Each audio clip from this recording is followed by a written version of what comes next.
శుభోదయం. Global బెతేనియా Calvary ministry తరపున ఈ ఉదయకాల సమయంలో మరొకసారి మీ అందరితో కూడా కలుసుకుని దేవుని యొక్క ఉన్నతమైన మాటలు ధ్యానించడానికి దేవుడు నాకు ఇచ్చినటువంటి మధురమైన అవకాశాన్ని బట్టి దేవునికి ప్రత్యేకమైన వందనాలు తెలుపుతూ ఉన్నాను. ఈరోజు కూడా పరిశుద్ధమైనటువంటి వేద గ్రంథములో నుండి మరొక చక్కటి మాటను చదువుకుందాం. 1 కొరింథీయులకు రాసిన పత్రిక 9వ అధ్యాయము 27వ వచనం నేను చదువుతున్నాను, దయచేసి గమనించమని ప్రభు పేరిట మనవి చేస్తూ ఉంటున్నాను.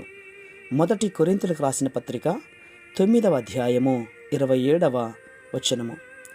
గాలిని కొట్టినట్టు నేను పోట్లాడుట లేదు, కానీ ఒకవేళ ఇతరులకు ప్రకటించిన తరువాత నేనే భ్రష్టుడని పోదునేమో అని నా శరీరము నలగగొట్టి దానిని లోపరుచుకొనుచున్నాను. దేవునికి స్తోత్రం కలుగునుగాక.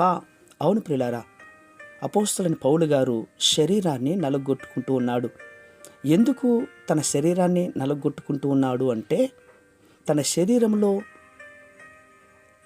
దేవునికి ఇష్టములేనటువంటి వాటివి ఉన్నాయేమో అని. అవును, ఆ విషయం ఏంటంటే గలాతీయులకు రాసిన పత్రిక 5:19 చాలా స్పష్టంగా చెప్పబడింది. శరీర కార్యములు ఏమనగా జారత్వము, అపవిత్రత, కాముకత్వము, విగ్రహారాధన, అభిచారము, ద్వేషములు, కలహములు, మత్సరములు, క్రోధములు, కక్షలు, భేదములు, వితములు, అసూయలు, మత్తతులు, అల్లరితో కూడిన ఆటపాటలు మొదలైనటువంటివి. వీటిని గూర్చి నేను మునుపటి చెప్పిన ప్రకారముగా ఇట్టి వాటిని జయించువారు దేవుని రాజ్యమును స్వతంత్రించుకొనలేరు అని మీతో నిశ్చయముగా చెప్తున్నాను అని చెప్పబడింది. అవును ప్రియులారా, ఈ వాక్యాన్ని బట్టి వీటిని చేసేవారు దేవుని యొక్క రాజ్యంలో వెళ్ళలేరు. ఎందుకంటే ఇవి దేవుని సహవాసములకు ఆటంకాలు కాబట్టి.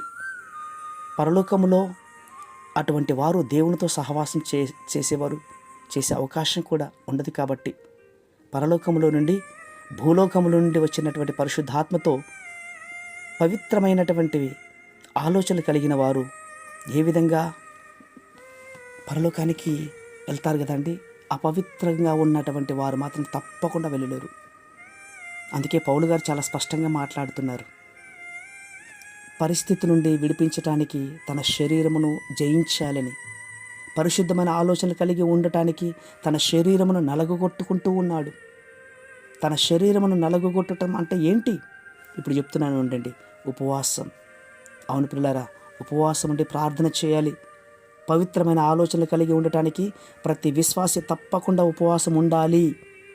శరీర కార్యాలు అన్నటువంటివి అపవిత్రమైనటువంటివి. ఇవి ఆలోచనల రూపంలో ఉంటాయి.